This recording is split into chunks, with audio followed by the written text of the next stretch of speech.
Buenas tardes, qué bueno ver a tantos estudiantes dándose el tiempo para escuchar sobre las primeras ideas que uno tiene a propósito del texto de la nueva constitución, de la posible nueva constitución. Es interesante para mí, bueno, aparte de un gusto de estar acá, no se imaginan cuánto, poder hablar de un tema que es realmente innovador en la Constitución. Yo voy a hablar del trabajo de cuidados, del derecho a los cuidados en la nueva Constitución. Y eso tiene, o sea, permite hacer una reflexión completa acerca del derecho del trabajo, porque el derecho del trabajo es una norma sin duda de progreso social. El derecho del trabajo hace algo más de 100 años rompió la idea de la igualdad formal y empezó a atender a la realidad y a tratar de corregir asimetrías de poder en todo sentido, que es lo que estructura la relación laboral. Y se produce en un determinado capitalismo, que también es importante saberlo, ni el capitalismo ni el trabajo se inventan a fines del siglo XIX, actividades para la subsistencia siempre ha desarrollado el ser humano, y el capitalismo es bastante más antiguo, pero se cruzan en la historia estos dos factores. ¿Y qué ocurrió? Que se hizo evidente una cosa que ya es un mérito de la perspectiva de género y de los estudios feministas del derecho a haber puesto en digamos, bajo la lupa, que es que el capitalismo primero compró fuerza de trabajo sin distinguir si eran hombres, mujeres, niños. Eso no era problema, compraba grupos familiares enteros para la producción en la industria. Y eso se demostró ineficiente porque la gente era tan explotada que no lograba sobrevivir. Y entonces, muy sagazmente, el capitalismo advierte que es importante separar la esfera de los cuidados de lo que vamos a llamar trabajo. Entonces ustedes pueden encontrar en alguna literatura sobre este tema la distinción entre trabajos productivos y reproductivos.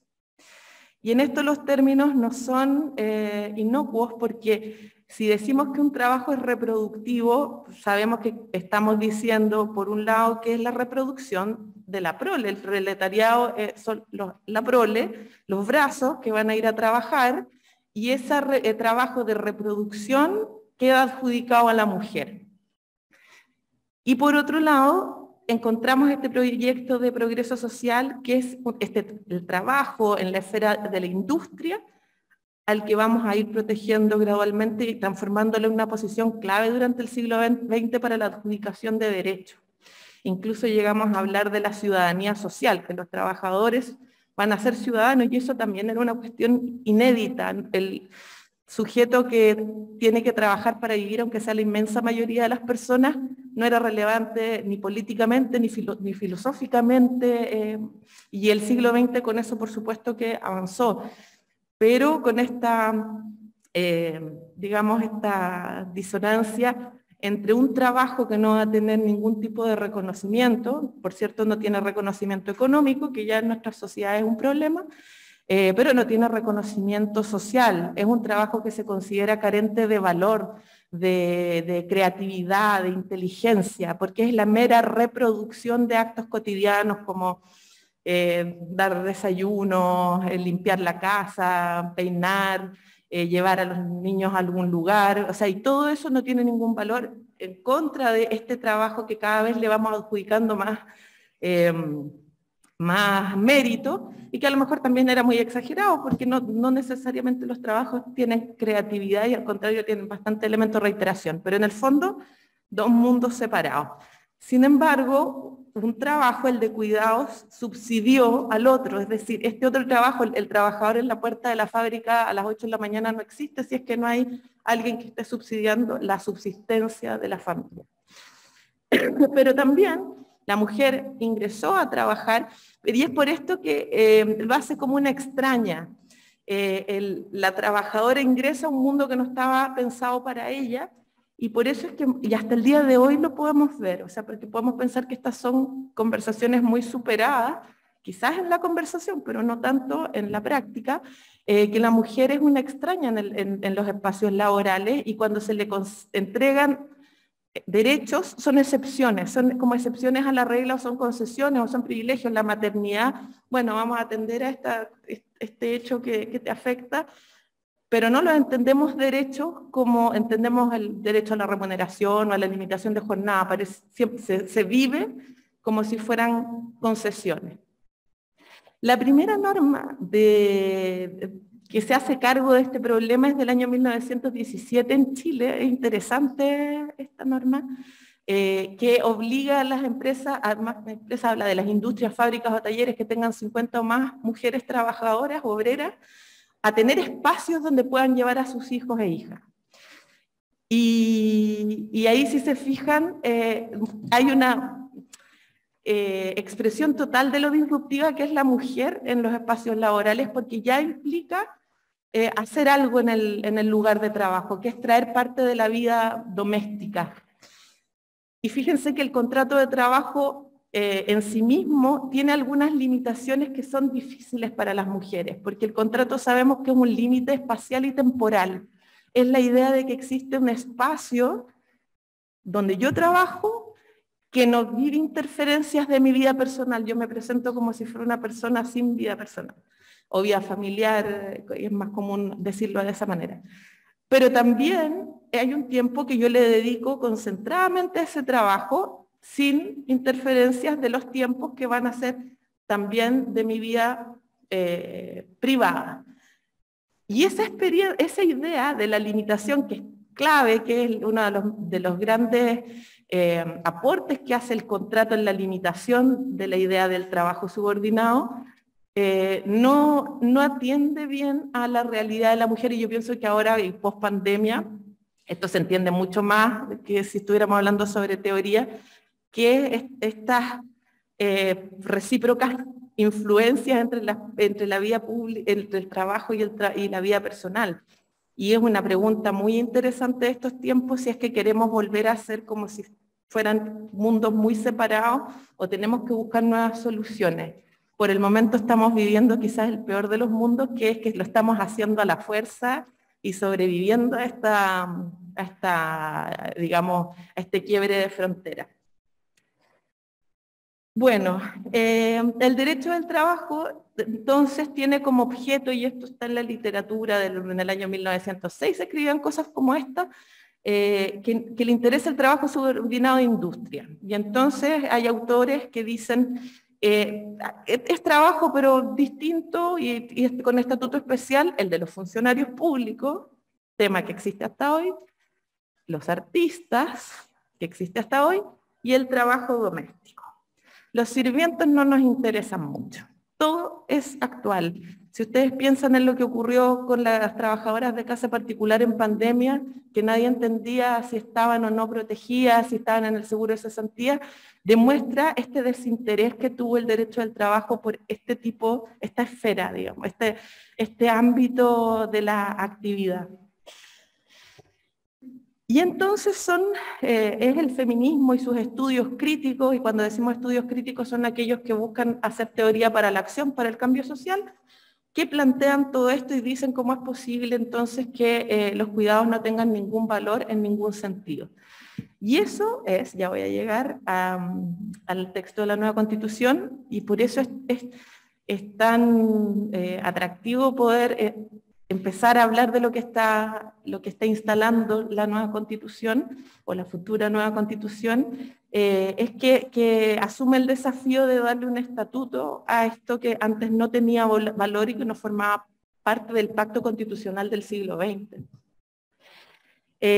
Por último, todo esto tiene un sesgo de clase evidente, porque cuando hablamos del trabajo de cuidado, estamos hablando del derecho a la igual participación en la vida social, en la vida política, de las mujeres, de sus estructuras de oportunidades, porque si yo tengo a cargo el trabajo de cuidado y se me va el triple de tiempo en esto de lo que se le puede ir a un hombre, yo tengo una participación desmejorada en relación con un hombre, pero con un sesgo de clase. ¿En qué sentido? En que la diferencia está dada por quién puede comprar cuidado.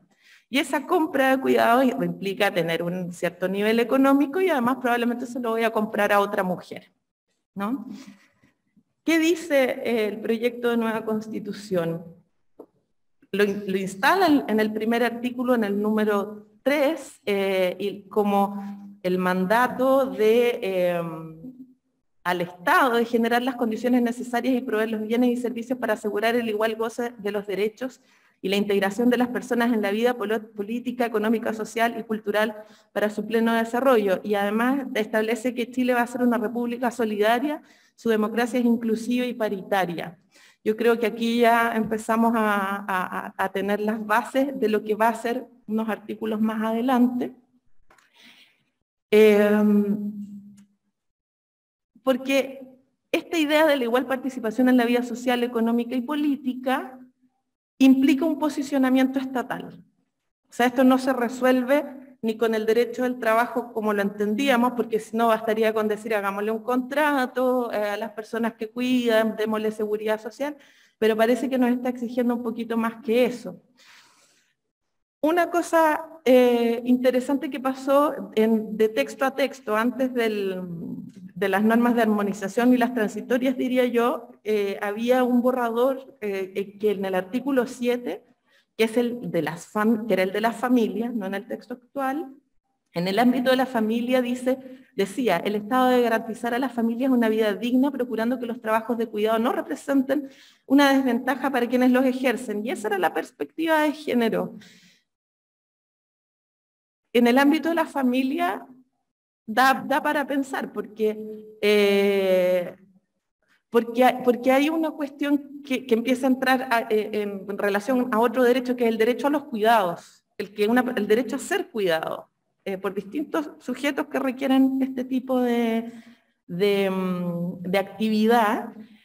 Y a mí una de las cosas que esto me lo dijo Daniela López, que es la encargada de Derechos Fundamentales en la Subsecretaría del Trabajo, me dijo, hay que desfamiliarizar los cuidados. Y ahí uno tiene que decir, atentos, fake news, no es que se esté atacando a las familias, no es antifamilia, no es que nadie más pueda cuidar en el ámbito de su familia, no, es decir una cosa súper importante, que es que no debería el derecho estar garantizado si es que uno tiene una familia en condiciones de cuidar. Uno debiera poder ser cuidado al margen de esa circunstancia concreta en la que a uno le puede tocar nacer. Y eso es muy potente y me parece que la Constitución se hace cargo de esto. De hecho, esta norma, como se las leí, desaparece y el trabajo y los cuidados pasan a estar en las normas de trabajo. O sea, ahí hubo una opción, porque podrían haber estado en las dos, pero acá se hacen dos cosas importantes. Uno, derechamente llevarlo al ámbito del trabajo, dejarlo ahí, y lo otro es la creación del sistema integral de cuidados que la Constitución establece y que uno esperaría que sea el espacio estatal en que vayan a entregarse estos cuidados como un derecho a las personas a ser cuidados más allá del ámbito de sus familias. También se mencionan las normas de seguridad social, una cuestión importante, que se proteja a los cuidadores, que hay un mandato específico de que a las personas que cuidan se debe resguardar que tengan cobertura de la seguridad social.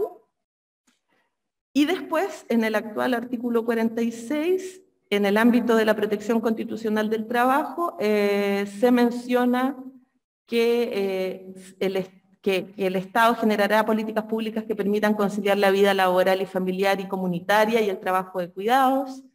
El Estado garantiza el respeto a los derechos reproductivos de las personas trabajadoras, eliminando riesgos que afecten la salud reproductiva y resguardando los derechos de la maternidad y paternidad. En el artículo 49 específicamente dice: el Estado reconoce que los trabajos domésticos y cuidados son trabajos socialmente necesarios e indispensables para la sostenibilidad de la vida y el desarrollo de la sociedad. Constituyen una actividad económica que contribuye a las cuentas nacionales y deben ser considerados en la formulación y ejecución de las políticas públicas.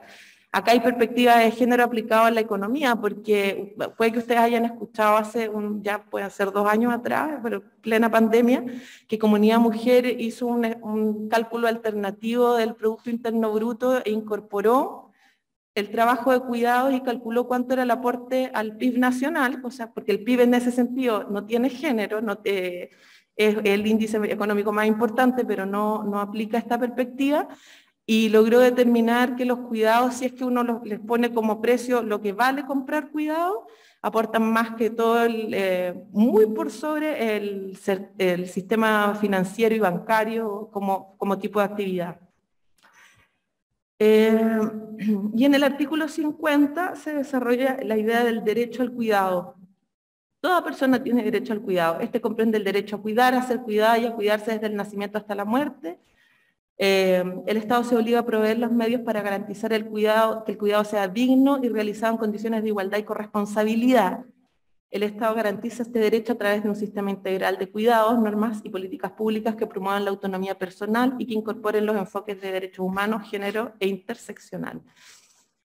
Entonces, para concluir, me parece que este tema no solo es intelectualmente interesante, porque si tuviéramos más tiempo podríamos hablar de todo aquello que en el derecho del trabajo expresa el que no estaba pensado para la mujer. Riesgos feminizados como el acoso sexual son una manifestación de eso, brecha salarial, informalidad laboral, o sea, son manifestaciones de esta promesa que no estaba dirigida a las mujeres, y también desde el punto de vista casi fundacional, porque algunas feministas dicen desde el artículo 1 de la Declaración de Derechos Humanos, todo es una ficción, porque decir que nacemos libres e iguales no es cierto, nacemos profundamente distintos, y si tenemos mucha suerte y alguien emplea muchos medios materiales y mucho cuidado, puede que lleguemos a una situación que nos permita ser solidarios o fraternos o sororas, pero lo demás no es cierto, porque la asimetría en las condiciones, no solo en las condiciones materiales, pero también entre las personas es absoluta, y las circunstancias en que llegamos unos y otros son muy distintas, y en eso esta norma, no sea, de hecho piensen que antes decía que los hombres nacen libres e iguales, entonces la perspectiva de género ha hecho mucho también haciendo esta relectura de todas las normas del derecho, y en el caso del derecho del trabajo, el derecho del trabajo tiene género, tiene parte de ciertas premisas de género que son de base. Yo quedo hasta aquí. Ya, buenísimo. Gracias.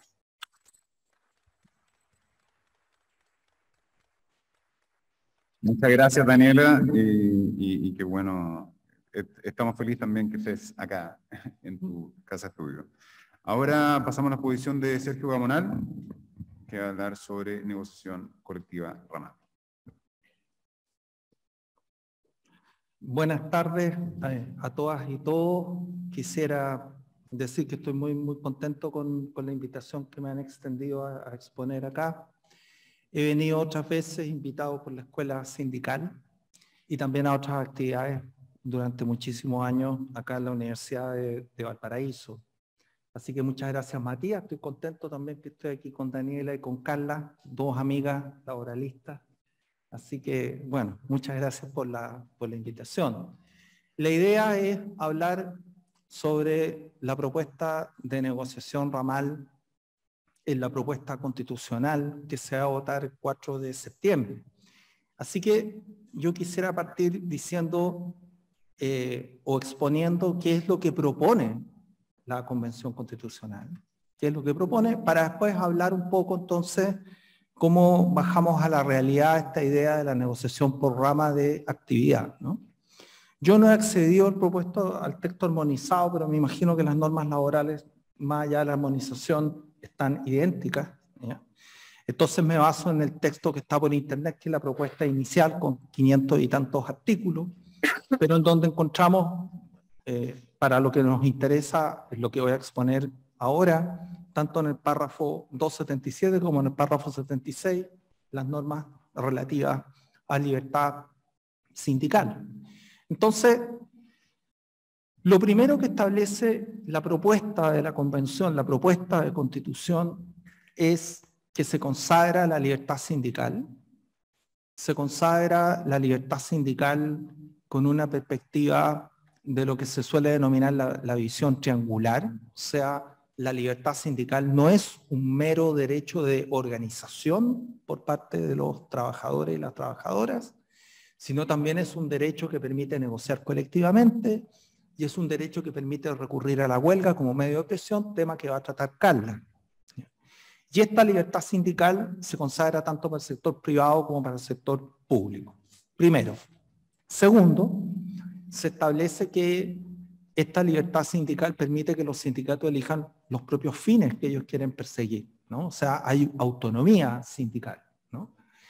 Y tercero, se consagra el derecho a la negociación colectiva, y este derecho a la negociación colectiva tiene dos precisiones en el texto, en la propuesta, ¿no? En primer lugar, que trabajadoras y trabajadores van a elegir el nivel en el cual se va a negociar. Y pone o establece, dice, por ejemplo, ramal sectorial territorial. O sea, los trabajadores y trabajadoras van a poder elegir como el nivel de negociación.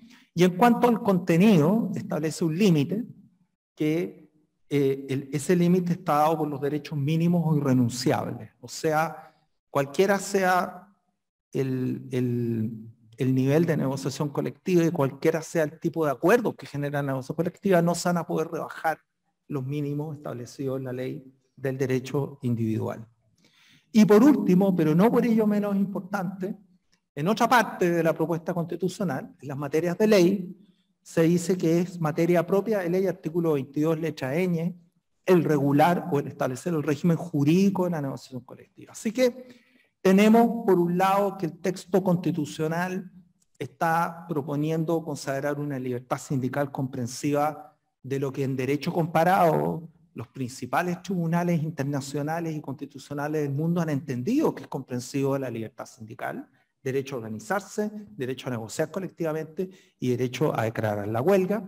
No voy a hacer un listado de todas las decisiones jurisdiccionales de tribunales importantes que han dicho esto, pero no puedo dejar pasar que el año pasado la Corte Interamericana de Derechos Humanos en Costa Rica, en una opinión consultiva, sacó una opinión consultiva de 98 páginas sobre libertad sindical y género, y en donde se establece probablemente la mayor extensión del derecho de huelga, el desarrollo doctrinario del derecho de huelga por algún tribunal internacional.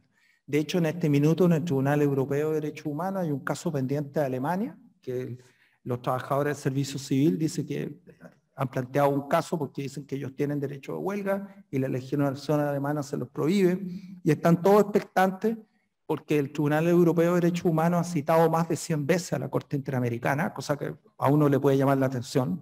Generalmente nosotros los citamos a ellos, pero no ellos a nosotros, pero el Tribunal Europeo ha citado más de 100 veces a la Corte y se espera que cite esta opinión consultiva sobre el derecho de huelga. Así que la propuesta constitucional nos pone en alguna medida en el primer mundo lo que es como la libertad sindical y cuál es el alcance de la libertad sindical. Establece que el sindicato es autónomo para establecer sus propios fines, establece el derecho de negociación colectiva, que los trabajadores van a poder elegir el nivel entre los cuales está la negociación ramal, y por último dice que la ley va a tener que regular todo esto. Así que ahora paso un poco a explicar qué sería esto de la negociación ramal. No puedo dejar de decir, eso sí, que ya sea que usted esté en contra de este texto o esté a favor del texto, que son ambas posturas legítimas, la discusión tiene que hacerse en relación a lo que el texto dice, ¿no? Así que hay que tratar de eliminar las fake news. O sea, lo que se está consagrando en negociación colectiva no es que los zombies nos vayan a conquistar, ni que van a llegar los marcianos y nos van a esclavizar a todos. No es nada por el estilo. Es cosa de ir y leer el texto, lo que dice, armonizarlo con lo que ya sabría un alumno de primer año de Derecho, porque hemos visto profesores de Derecho Constitucional diciendo barbaridades, ¿no? Sí, digamos. Entonces, yo creo que uno como profesor de Derecho, a favor o en contra, tiene una cierta responsabilidad de un diálogo mínimamente serio cuando se discuta algo tan importante como aprobar o rechazar una Constitución. Así que eso es lo que la Constitución dice. Y obviamente, como todo el derecho, puede estar sujeto a interpretaciones, eso es evidente, ¿no? Entonces, ¿qué es la negociación ramal? Bueno, yo parto de la base, y tengo entendido que aquí hay muchos alumnos de Derecho del Trabajo, ¿no? que más o menos toda la audiencia sabe lo que es la negociación colectiva, ¿no? Si tuviéramos que hacer así como una síntesis, ¿no? Daniel hablaba del derecho del trabajo, del contrato de trabajo, de los cuidados, etcétera. Bueno, el gran tema del contrato de trabajo es el poder. Hay una asimetría de poder entre los contratantes y por lo tanto, la verdad, como en el derecho nos gustan tanto las ficciones, solemos hablar del contrato de trabajo, pero generalmente opera como contrato de adhesión. O sea, lo toma o lo deja, y eso le ocurre también a los abogados recién titulados. No es para desanimarlo, pero generalmente lo toma o lo deja, le gusta bien, quiere tener experiencia, bueno, acepta estas condiciones, aunque no sean quizás las que a ti más te gustarían, ¿no? Entonces, ¿cuál es el problema del contrato individual del trabajo? El problema es el poder. Y una cosa que hizo el derecho laboral, y en la que yo estoy de acuerdo, pero no es algo perfecto, ¿no? Fue establecer normas mínimas, irrenunciables para proteger a la parte débil, y eso va de la mano con un cierto paternalismo, hubo incluso siglo XIX paternalismo industrial, también en el siglo XX, y al final ese paternalismo terminó siendo el legislador, ¿no? Que establece, mire, estos son los mínimos y usted no los puede renunciar. Entonces, ¿cómo se puede conjurar el tema del poder dentro del contrato de trabajo, ¿no? Se conjura a través de la negociación colectiva. Los trabajadores también se percataron de que no era solo un trabajador aislado dentro de la unidad productiva, sino que estaba con otros que eran sus pares y por lo tanto podían hacer un frente común frente a este empleador que tenía más poder y podían tratar de presionar al empleador para lograr ciertos beneficios.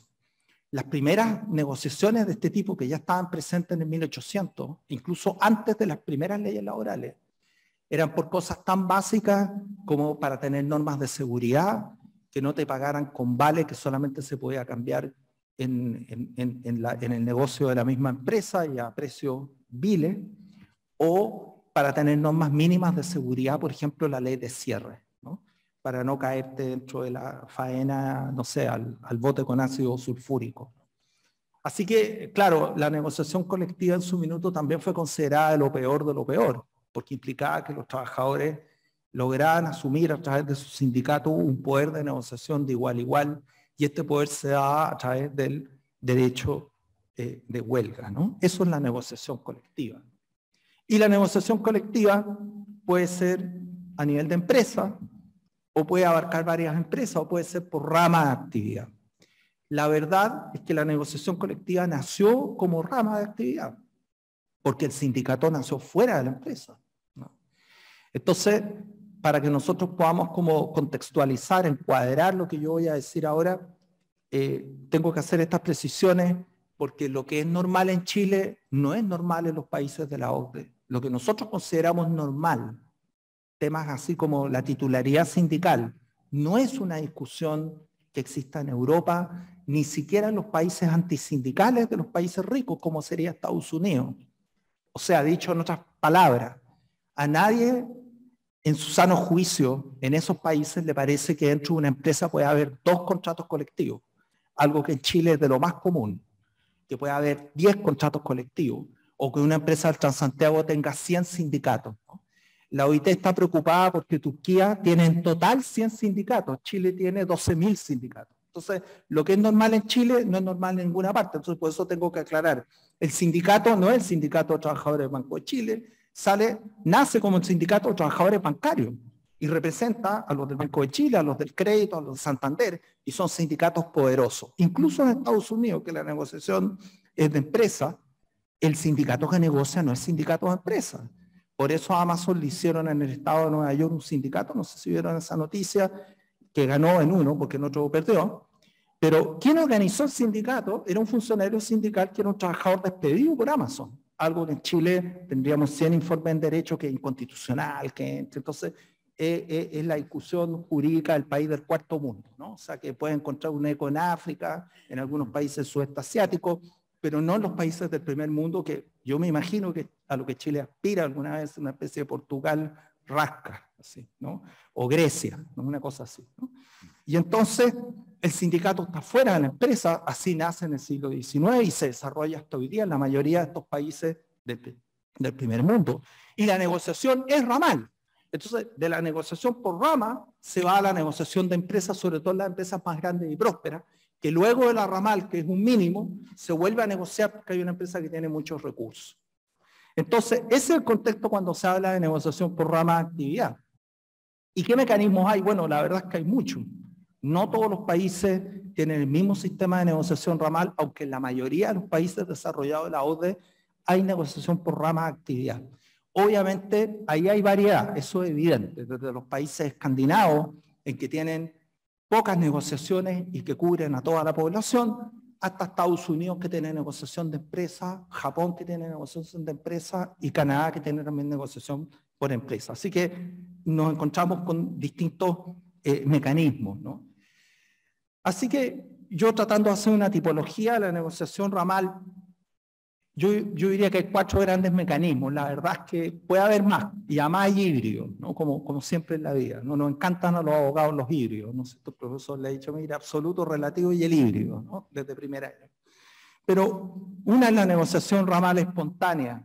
Bueno, esa es rara, pero existe. Por ejemplo, en Italia.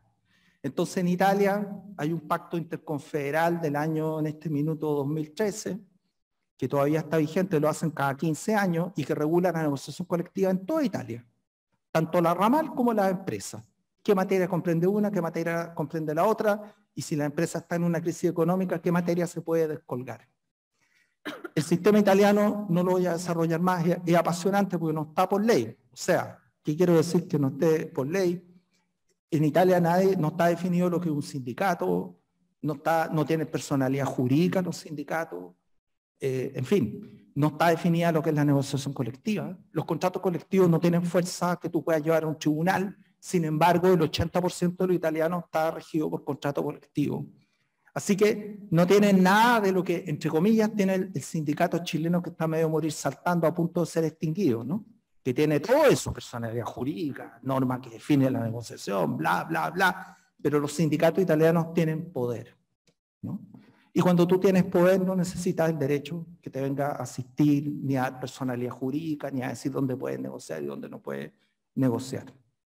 Así que el sistema espontáneo es difícil que se pueda aplicar en Chile, porque en Chile el sindicalismo está prácticamente destrozado, ¿no? Entonces es muy difícil que espontáneamente podamos llegar a un sistema de negociación. Así que un sistema mucho más guiado y paternalista es que el Estado convoca por rama de actividad, pase al segundo sistema, a los representantes de los trabajadores, a los representantes de los sindicatos y a algún representante del Estado, y tratan de llegar a acuerdos mínimos que después rigen a la rama, ya sea por decreto o por ley o con algún mecanismo de extensión. Ese tipo de mecanismo, que es el clásico que hay en Uruguay de consejo de salario, es un mecanismo que se ocupó hacia el 1900 en países como Gran Bretaña, porque generalmente partía con que esta reunión se hacía para ver solamente el salario mínimo. Salario mínimo del sector turismo, entonces que vengan los sindicatos más representativos del sector turismo, los empresarios del sector turismo, está el gobierno, etc. Pero ya que están ahí sentados a la mesa, y ya que el sector turismo requiere que en temporada alta, no sé, la jornada sea más larga y que en invierno sea más corta, y etcétera, podríamos negociar otros temas que son importantes para el sector turismo, ¿no? Y entonces se empieza a expandir esos acuerdos desde el salario mínimo a condiciones de trabajo. Si usted se fija, en nuestro código del trabajo está cada vez más lleno de contratos de trabajo especiales. ¿Se ha fijado? El contrato de trabajo del tripulante de vuelo que trabaja miércoles y sábado. Es esquizofrénico, ¿no? Pero eso es porque Chile no tiene ramal. Porque si Chile tuviera negociación ramal, eso habría sido negociado entre la línea aérea y los sindicatos para ver cómo adecuaban, etcétera. Pero como acá no hay, necesita. Entonces el legislador escucha las partes y después saca una ley, que generalmente es mala, pero bueno, en fin, regulando ese tema. Voy a volver sobre esto porque Chile tuvo este sistema con las comisiones mixtas. Así que, aunque usted no lo crea, hace más de 50 años atrás, por ejemplo, una negociación de comisión mixta, de tripartita que hubo en la Cámara Chilena de la Construcción, cubrió 300.000 trabajadores. Eso es como más de la mitad de todas las negociaciones colectivas que hay en Chile. Una negociación ramal en Chile, en la década del 70, cubrió 300.000 trabajadores, algo que sería ciencia ficción para nosotros. Otro mecanismo es que haya un sistema de extensión. O sea, el Ministerio del Trabajo, a petición de parte y escuchando a los representantes de los involucrados, toma un contrato colectivo que le gustó de algún área determinada. Por ejemplo, minería, voy a dar un ejemplo, ya, minería cobre o minería, puede haber subáreas, en fin.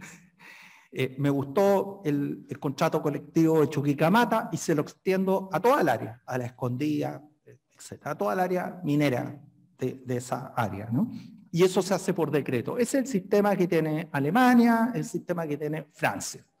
Ambos países tienen ese sistema y entonces es un sistema también bastante expedito, yo diría, como para lograr un sistema de negociación ramal. Y por último es empoderar a los sindicatos para que directamente negocien con las organizaciones de empleadores un contrato ramal, que es el sistema español. Ese sistema a mí no me gusta, porque yo creo que el reglamentarismo nos viene de los españoles, no de los mapuches, eso está claro. Y varios otros vicios, ¿no? Digamos. Y entonces es un sistema, es una maraña, ¿no? Con 1000 normas, necesita 100 abogados para interpretar lo que puede hacer, lo que no puede hacer, el sistema ramal, estatutario, extraestatutario, etcétera, ¿no? Me parece, me quedo mucho más con estos dos sistemas del medio, ¿no? Y entonces, creo que me quedan 4 minutos según mi propio cálculo. ¿Qué podemos decir a favor de la negociación ramal? Bueno, primero, la negociación ramal fue el primer tipo de negociación colectiva que hubo en realidad. Era intuitivo. Los trabajadores en el 1830 no distinguían entre una empresa y otra, iban todos a la paralización, a veces era bien violento. Además estaba criminalizado el sindicalismo. Y obviamente la negociación de empresa también tiene sus virtudes. Sin embargo, la negociación ramal lo que permite es una mayor fuerza sindical, permite llegar a empresas más pequeñas que no tendrían esta negociación porque no tienen la misma fuerza, permite establecer mínimos porque son mínimos. Por eso los países que tienen negociación por rama de actividad están llenos de pymes, porque la pyme no se le van a aplicar todas las normas, hay sistemas de descuelgue, etcétera. Ese es uno como de los temores. Chile, y muchas veces, no solo en Chile, ¿no? Pero la gente se basa a puro temor, ¿no? Todo es temor de lo que va a pasar, de lo que no puede pasar, etcétera. Bueno, los países con negociación ramal están llenos de pymes, y de hecho Chile no tiene pyme y no tiene negociación colectiva. Parece que las pymes están siendo diezmadas en Chile, no por la negociación colectiva ni por los sindicatos, sino por los 8 o 9 monopolios que son dueños del país, ¿no? Entonces, ¿qué es lo que tiene a favor la negociación ramal? Permite cubrir trabajadores que no podrían negociar a nivel de empresa sus requisitos, sus derechos, sus condiciones. Permite tener más fuerza y más voz al sindicalismo, ¿no? Y en contra, el gran argumento es que la negociación ramal ahoga a la pequeña empresa. La verdad es que ese argumento es casi una fake news, ¿no? Como digo, están llenos de pequeñas empresas los países desarrollados que tienen este sistema de negociación. Francia tiene un 80% de cobertura de negociación y está llena de pymes. Italia también. Alemania también, y los países escandinavos también, porque es evidente que no le va a pedir a una pequeña empresa minera lo mismo que paga Codelco, pero es evidente que parece que el sector minero puede pagar mucho mejor que el agrícola. Entonces, cuando nos quedamos solo con el ingreso mínimo a nivel legal, es realmente el mínimo que tiene que pagar la señora Juanita, el que le va a pedir a Codelco que gana millones de dólares. No pareciera lo sensato, lo razonable. O sea, en alguna medida la negociación ramal se vio favorecida por la negociación de los mínimos salariales a nivel de rama, que es lo más sensato, y no por ley pareja para todo el mundo, porque eso deja demasiadas situaciones que se podría pagar mejor pagando menos. Y por lo tanto, yo diría que ese es un punto importante. Y otro argumento en contra es que esto, que es un argumento como cliché de siempre, que afecta a la libre competencia, etc. Bueno, yo creo que en Chile hay que tomarse en serio la libre competencia. Y Chile es un ejemplo de una economía de mercado sin libre competencia. Exactamente. O sea, ¿qué pasa con una economía monopólica? Pasa lo que ocurre en Chile, que generó el estallido social, ¿no? abusos, colusiones y cursos de ética, ¿no? Entonces, si uno se roba un huevo, preso, ¿no? Pero si tú te compras toda la política, cursos de ética. Sí, como impresionante, ¿no? Es como novela de Dickens, así como la máxima injusticia, ¿no? Y entonces, yo estoy a favor de la libre competencia. Usted me pregunta, ¿usted está a favor de la libre? Sí, porque de hecho en Chile no hay libre competencia. Y lo que uno opera, el chileno en su día a día opera con servicios monopólicos, ¿no? Y te suben la cuenta, y si te gusta bien y si no, y te persiguen y te llaman 1000 veces, etcétera, ¿no? Y no te devuelven la plata, en fin. Entonces, es interesante porque para la doctrina europea la negociación ramal protege la libre competencia en vez de afectar la libre competencia. Ese es un argumento que a los chilenos estamos, siempre si usted lee la prensa oficial o ve la televisión, piensa que la negociación ramal es como lo peor del mundo, te choca cuando tú lo lees, autores tan connotados que dicen, no, la negociación ramal ayuda a que haya libre competencia. Pero claro, eso es por cómo definimos la libre competencia, ¿no? En el fondo, la negociación ramal hace algo muy importante y es que tú no puedas competir con bajo precio de salario, lo cual tiene consecuencias muy devastadoras para la población que gana menos. Y entonces, en el fondo, cuando la negociación ramal dice que en el sector minero el ingreso mínimo, en vez de ser, no sé, 380.000 pesos, va a ser 600.000 pesos, porque las mineras pueden pagar más, está haciendo que la minera A o B o C sea mejor, no por trabajar pagando 300 y tantos mil pesos, sino porque tiene mejores productos, mejora la gestión, sus productos de mejor calidad. O sea, una libre competencia que no se base en el trabajo basura, ¿no? Porque yo también puedo vender un producto más barato porque lo hago con niños o lo hago con esclavos, ¿no? Entonces, en el fondo, la idea es que la libre competencia no sea algo que nos lleve al estado de naturaleza de Hobbes, ¿no? Y en el fondo, presionar por bajo precio o salario como forma de competir, sino que realmente sea más eficiente, lo que prometen los idólatras del mercado y la economía moderna, la economía liberal, bla, bla, bla, bla. Así que pareciera que, contrariamente a lo que uno escucha, la negociación colectiva sirve incluso para lo que ha sido un objetivo de Chile, o por lo menos de la boca para afuera, que es tener un sistema de libre competencia. Y termino entonces, bueno, ¿y cómo bajamos esto si se llega a aprobar la nueva Constitución? Bueno, yo en lo personal creo que no es necesario inventar la rueda. Podríamos tratar de explorar cualquiera de los 4 sistemas, pero me parece que se podría revivir, si es que obviamente se requiere voluntad política y no es un sistema perfecto, pero como un primer pie, un primer puntapié, se puede revivir el tarifado, viendo también la experiencia uruguaya. El tarifado fue aprobado en una ley de ingreso mínimo el año 68 del presidente Frei Montalva. Es un artículo, el artículo 8. En un artículo se hizo un sistema ramal de negociación, no con 100 artículos o 2 libros enteros del código dedicado a la negociación colectiva. Y negociaban incluso 300.000 trabajadores de una pura vez. No tengo más tiempo, creo que ese es el sistema que se podría implementar. Cuidado con las fake news. Miren, he escuchado cada barbaridad con este tema, voy a terminar con una, ¿no? Que esto obliga a que los trabajadores se sindicalicen. Esa aseveración es de una persona que no sabe nada de derecho laboral. Si eso lo ha escuchado de un profesor, no tome laboral con él, porque eso es ser ignorante con mayúscula. Porque en Francia la sindicalización es 6% y la cobertura del 80%. Esa persona está confundiendo lo que es la negociación con la sindicalización, que son cosas radicalmente distintas y que de hecho tienen estadísticas distintas dentro de la orden. Entonces, estamos escuchando muchos expertos que no saben nada de lo que hablan. Por lo tanto, trate de informarse, trate de leer el texto, trate de llegar a sus propias conclusiones. Yo en lo personal, todos los profesores tenemos una ideología. Yo voy a votar a prueba a todo esto, pero no incomodarlo. Yo voy a votar a prueba, pero usted puede votar rechazo. Y aunque yo no supiera nada de la nueva Constitución, votaría a prueba. Porque el poder siempre es delicado y el poder que estamos viendo que se está desplegando en la televisión abierta por los que quieren que nada cambie, llega a dar susto, ¿no? O sea, pareciera que Chile está en una dictadura en realidad, sin libertad de expresión.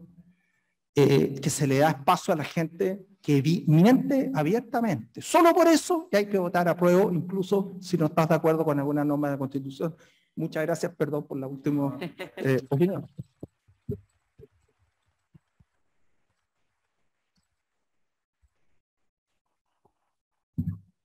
Muchas gracias, Sergio. Muchas gracias por la arenga política, por todo.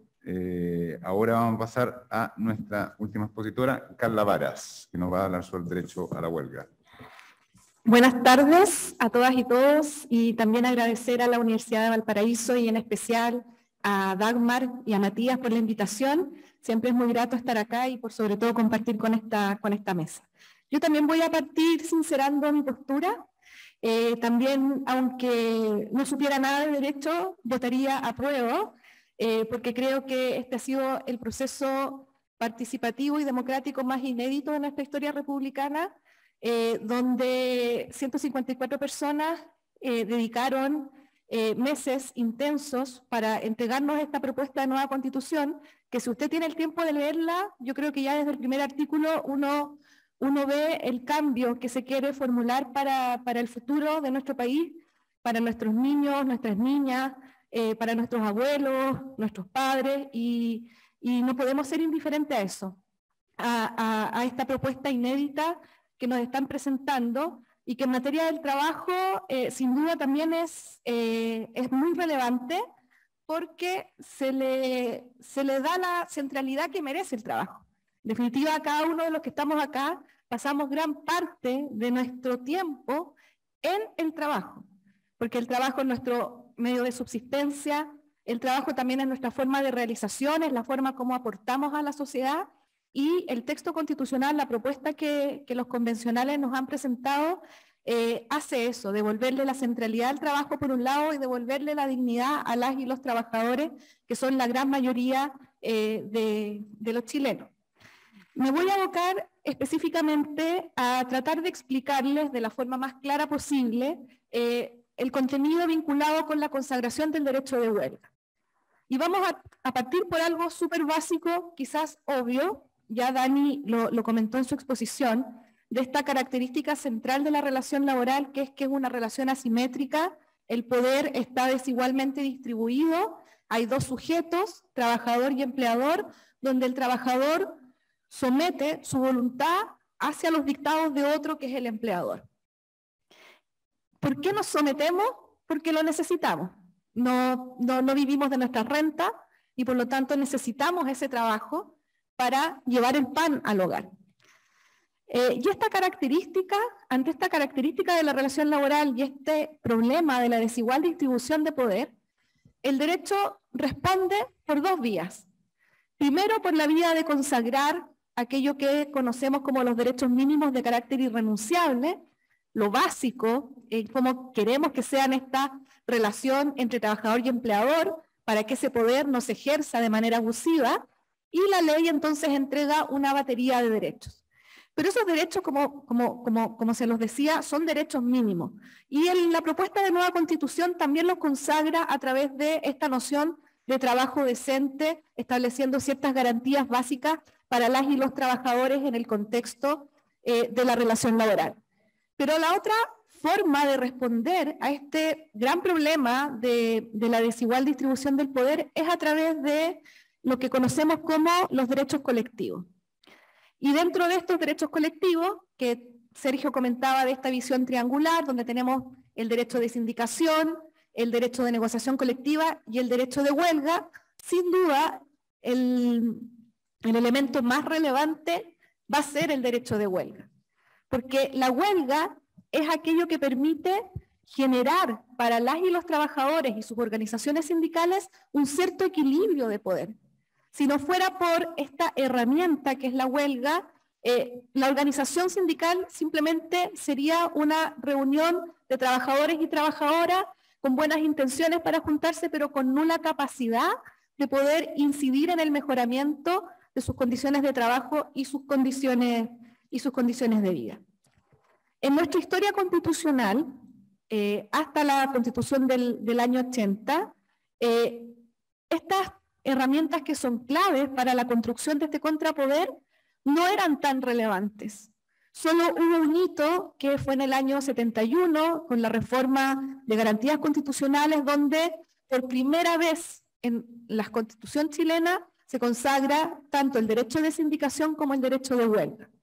Fue un hito que tuvo un corto periodo de tiempo, porque sabemos que luego del 73 vino el golpe de Estado y la dictadura militar, que nos entregan esta Constitución no democrática, que es la del año 80, y que en ella hay una regresión respecto de lo que había sucedido con esa reforma, toda vez que, si bien se consagra el derecho de sindicalización, la negociación colectiva, se hace desde una perspectiva de desconfianza y de restricción.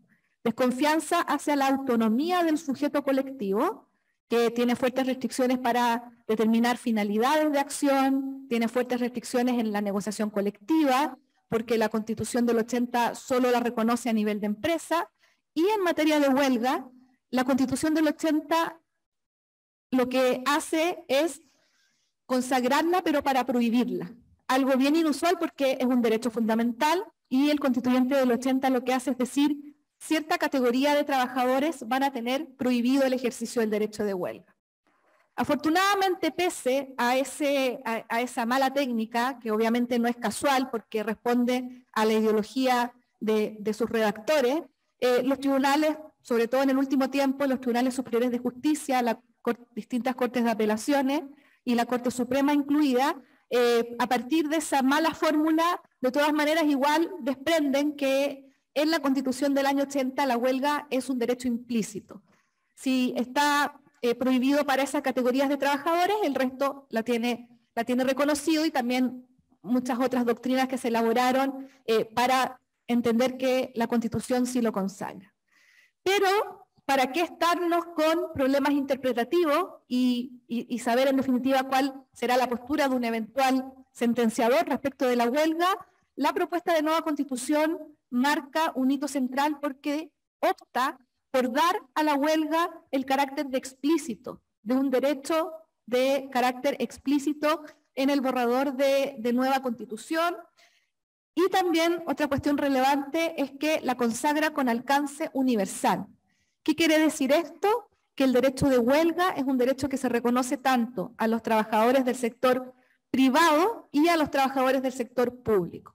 Y aquí viene una primera cuestión polémica que también ha estado con varias fake news en la prensa, de quienes señalan que a partir del reconocimiento del derecho de huelga a las y los trabajadores del sector público, los ciudadanos vamos a ser sus rehenes. Y pareciera que quienes dan ese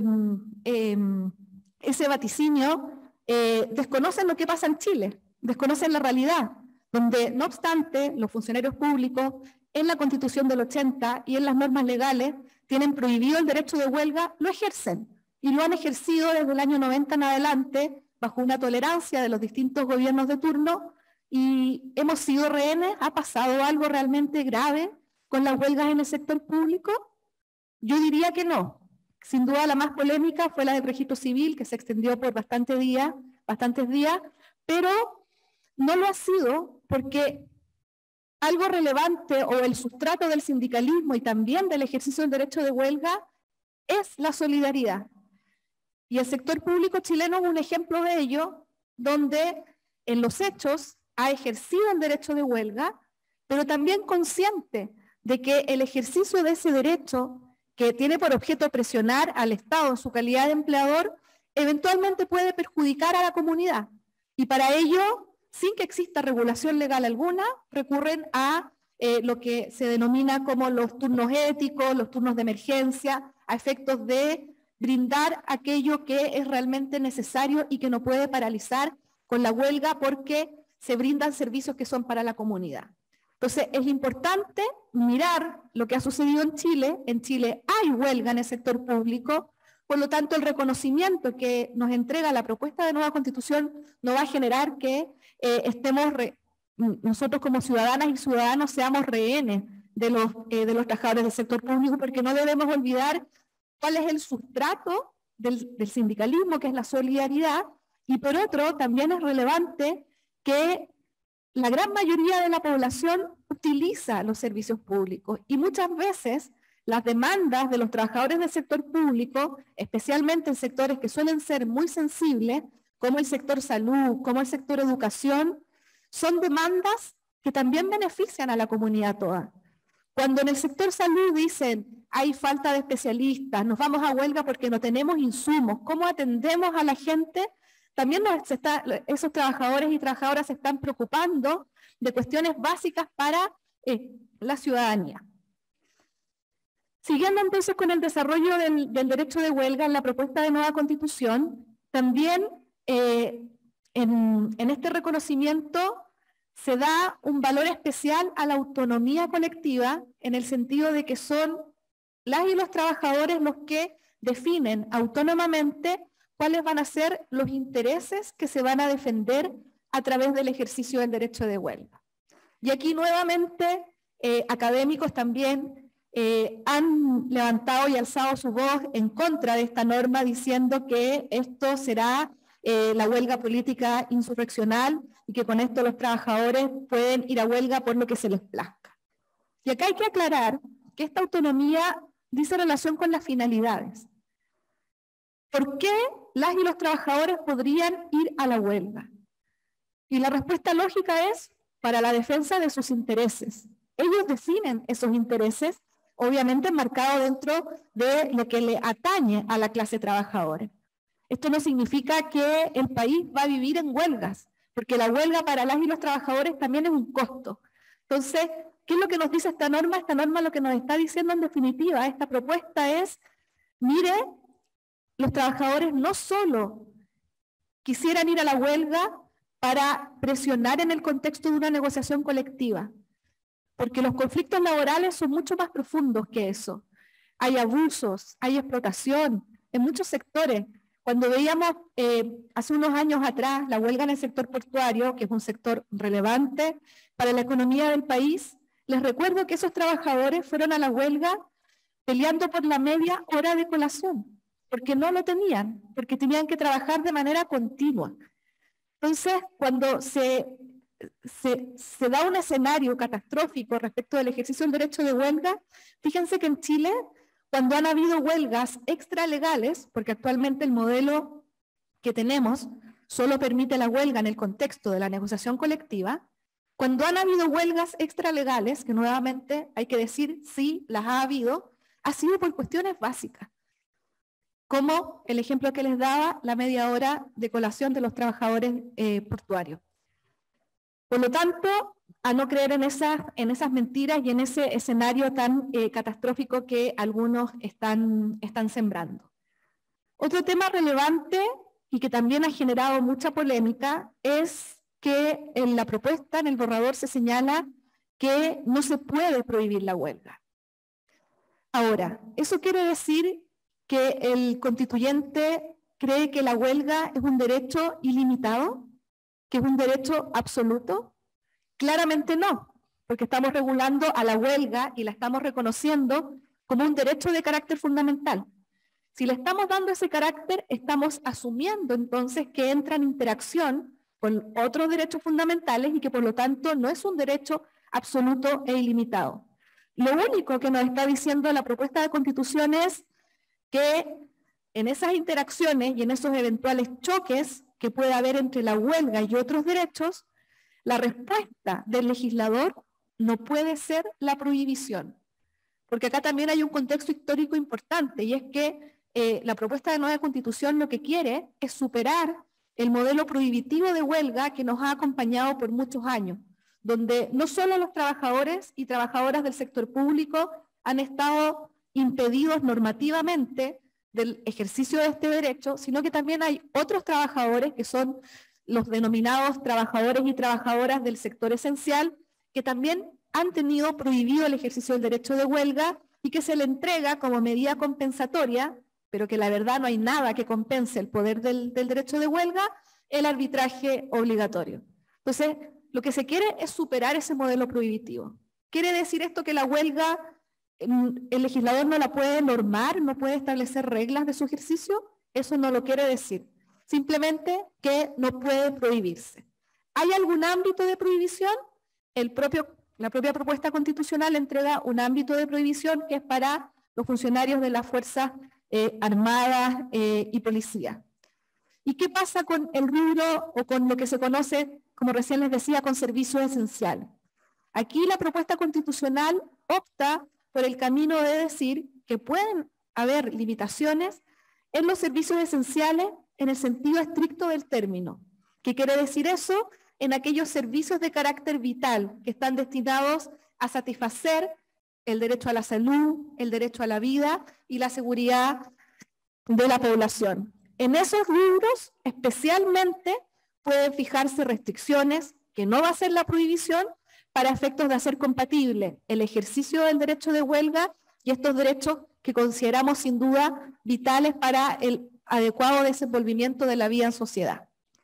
Esa es la propuesta que nos están entregando y que, fíjense, es simplemente reconocer que en esta relación que es asimétrica es necesario que exista una herramienta clave que históricamente ha sido clave y que gracias a ella tenemos los derechos laborales básicos que hoy gozamos como trabajadores y trabajadoras, es simplemente reconocer la centralidad que tiene este derecho para el reequilibrio de poder, porque el trabajador individualmente considerado no tiene poder alguno en esta relación laboral.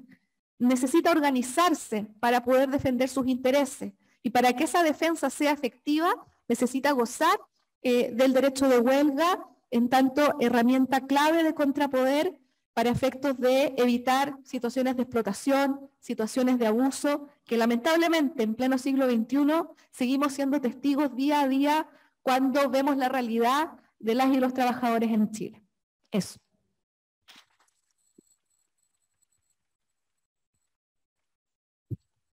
Muchas gracias, Carla. Bueno, ahora la idea es que pasemos a una ronda de preguntas. Tenemos un tiempo de preguntas. No sé si alguien tiene preguntas ahora. Levante la mano. Puedo empezar yo también. ¿Puedo empezar? Yo mismo empiezo. Le quería hacer la verdad, muy interesante todas las exposiciones. Muchas de estas cosas también son novedosas, porque la verdad es que son derechos que se están desarrollando en la marcha. Esto es nuevo. Se está haciendo doctrina que es doctrina nueva, y yo creo que eso es particularmente interesante de este espacio. Entonces, claro, me gustaría, por ejemplo, una pregunta, si le pudiera hacer a Daniela, si la idea de valorizar el trabajo de cuidado, el trabajo doméstico, ¿tiene algún impacto en el problema de la discriminación estructural, entendiéndolo como mercados segmentados? Es decir, enfermeras femeninas en un mercado mal pagado, si esto en alguna medida puede tener alguna repercusión en eso o alguna medida. Tengo otra pregunta para Sergio, tengo varias preguntas. Tengo otra pregunta para Sergio. Si se está generando la negociación colectiva ramal, eventualmente se podría beneficiar a contratistas y subcontratistas, ¿y de qué manera? Considerando que los contratistas y subcontratistas, en alguna medida, parte de sus ventajas competitivas es el bajo costo de la mano de obra. Y también, ¿cómo se concilia nuestro efecto normativo limitado o eficacia personal limitada del contrato colectivo con la generación de un sistema de negociación colectiva ramal? Si ese efecto normativo nulo podría seguir existiendo. Estoy hablando de la eficacia personal del contrato colectivo. Y Carla, a ver, en la actualidad existe una interpretación amplia, existe la posibilidad de interpretar de forma amplia el derecho constitucional a la huelga en el numeral 15. En alguna medida esa interpretación amplia o dogmática, que también que se ha llamado, o en función del bloque constitucional y tratados internacionales, podría parecerse al derecho a huelga que está consagrado en el borrador de Constitución. Y ese es mi aporte. Espérate, ¿cómo era? La pregunta, ¿se me olvidó? No, la pregunta es, no, ¿cómo podría aportar en el caso de los mercados segmentados el reconocimiento del valor del trabajo de cuidados? Mercados segmentados, estoy hablando como... Yo no los veo directamente relacionados, pero sí puede ser indirectamente, porque los mercados segmentados, yo pienso que más bien van a corregirse con la aplicación de la perspectiva de género en todo ámbito de política pública. ¿En qué sentido? Que tú tienes que... A ver, supongamos, porque también todo esto está entregado al legislador posterior, o sea, el Congreso tiene que desarrollar estas cosas, pero uno podría especular que el mandato de aplicación de perspectiva de género está bastante establecido, de hecho existe hoy. Lo que pasa es que estaba en un ministerio que no era fuerte. El Ministerio de la Mujer y la Equidad de Género tiene la obligación de incidir en todas las políticas públicas y aplicarle perspectiva de género, que tiene que ver con los mercados segmentados, que tú, por ejemplo, tendrías que desarrollar la herramienta de los planes de igualdad para hacer modificaciones en las organizaciones que se autodiagnosticaran y dijeran, hemos detectado, un poco como el informe de género de la Universidad del Paraíso, bueno, voy a nombrar uno, pero y ahí detectamos que tenemos carreras feminizadas, que tenemos puestos de alto poder masculinizados, que tenemos solo mujeres en los puestos de gestión, reproducción. Entonces, yo creo que eso es lo que podría estar más directamente vinculado con los mercados segmentados. Ahora, si tú corriges este gran problema que tiene que ver, entre otras cosas, con el uso del tiempo y permites que las mujeres puedan desarrollar otro tipo de, o sea, desarrollar su actividad de otra manera, también creo que impacta, pero no tan directamente como lo que te estaba mencionando. Perfecto, sí, yo creo que eso me voy a tener sentido.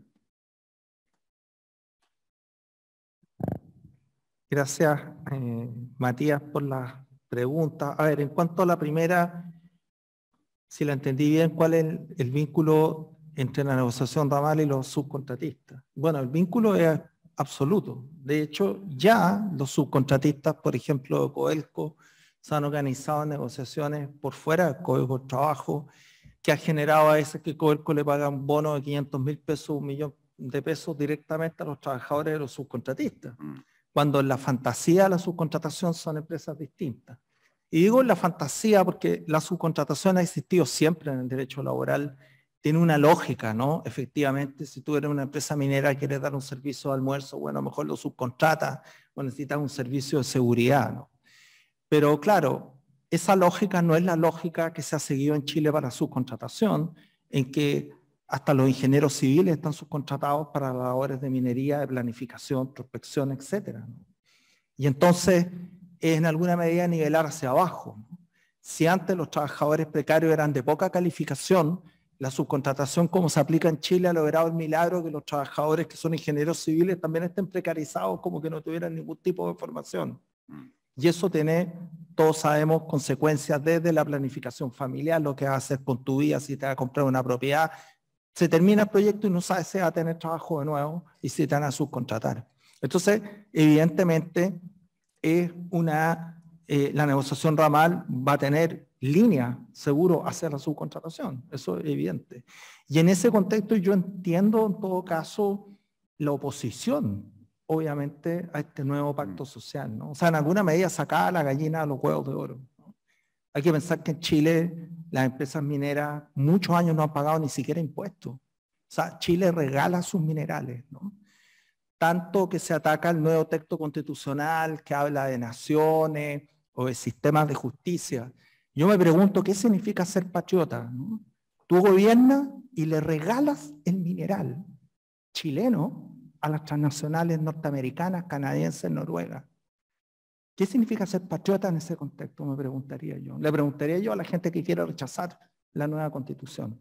Entonces, claro, aquí se estiró la cuerda al máximo con la subcontratación. O sea, no regala el mineral porque no le cobra royalty, lo cual es algo distinto que el impuesto. Además, no les cobra impuesto porque hacen ingeniería tributaria y aprovechan de no pagar.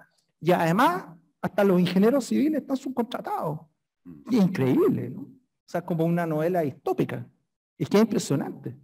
Así que sí, yo creo que la negociación ramal va a entrar ahí. Así que vamos a escuchar muchas cosas negativas sobre lo mal que va a hacer este texto constitucional. ¿Qué pasa con la eficacia personal del contrato colectivo? Bueno, hoy día en Chile es limitada, ¿no? Se negocia el contrato colectivo y están los trabajadores que están en la nómina.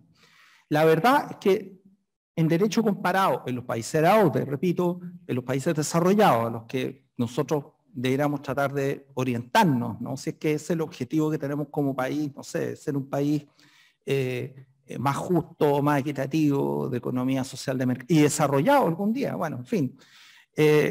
Si esa es nuestra mirada, la eficacia limitada existe solo a nivel ramal. Porque a nivel interno de la empresa hay un estatuto colectivo, ya se trate de Suecia o de Estados Unidos. O sea, cualquier sea el sistema sindical, como dije antes, a nadie se le ocurre por la cabeza que un trabajador está con el casco chino, por ejemplo, y el otro con el casco alemán, porque su sindicato negoció mejor, negociando uno al lado del otro. O sea, la idea de la eficacia limitada rige solo cuando tú puedes tener una negociación que va más allá de la empresa, pero que no rige para todas las ramas de actividad. En cambio, Chile la tiene dentro de la empresa, nuevamente el peor de los mundos, y con eficacia limitada. Así que, obviamente, si hay un sistema ramal, va a tener eficacia erga omnes, esa normativa, lo que no obsta que pueda haber otros contratos colectivos, y eso será materia de lo que diga el legislador, que pueden tener eficacia más o menos extendida según su ámbito de aplicación. O sea, si hay una negociación ramal de la minería, puede que después Codelco tenga un contrato colectivo y vamos a ver ahí qué va a decidir el legislador, si vamos a seguir con esta esquizofrenia de la eficacia limitada o vamos a tener también una erga omnes a nivel del lugar de trabajo. Eso te podría decir. Bueno, gracias Matías por la pregunta, porque es bien relevante, puesto que también se ha dicho por la prensa y columnas de opinión que la propuesta de nueva constitución en relación con la huelga va mucho más allá incluso que los estándares internacionales. Y lo que Matías decía era, a propósito de lo que yo les comentaba de cómo se ha ido entendiendo la consagración del derecho de huelga en la Constitución Política de 1980, es que en la Constitución actual hay un artículo, el artículo 5º, inciso 2, que establece que los derechos que emanan de la naturaleza humana, los derechos fundamentales, son un límite al poder, y dentro de ello también los que están consagrados en los tratados internacionales de derechos humanos que Chile ha ratificado y que se encuentren vigentes. Entonces la pregunta es, ¿y qué dicen esos tratados internacionales que Chile ha ratificado respecto del derecho de huelga? Porque se ha dicho que la propuesta de nueva constitución va más allá de los tratados internacionales, precisamente refiriéndose a los convenios de la Organización Internacional del Trabajo. Entonces, lo primero que hay que decir al respecto es que efectivamente la Organización Internacional del Trabajo en ninguno de sus convenios consagra el derecho de huelga. Eso no quiere decir que para el derecho internacional de los derechos humanos la huelga no sea un derecho relevante, por el contrario, lo es.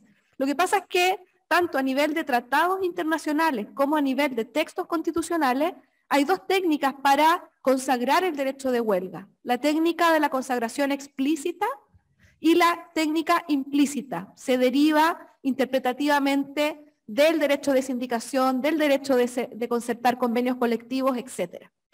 Y lo que ocurre en la OIT es que este es un órgano tripartito, no debemos olvidarlo. Es un órgano que efectivamente genera normas internacionales del trabajo, pero en base a debates y acuerdos entre representantes de los gobiernos, representantes de los trabajadores y representantes de los empleadores. Por lo tanto, en ese contexto, obviamente, sin duda, siempre ha habido una resistencia del sector empresarial a reconocer a la huelga como un derecho fundamental explícito en algunos de los convenios. Hay referencias en algunas recomendaciones, también en el, si mal no recuerdo, en el convenio de trabajo forzoso, que hay referencias al derecho de huelga, pero no en los convenios esenciales de la libertad sindical, que son los convenios 87 y 98, no lo hay.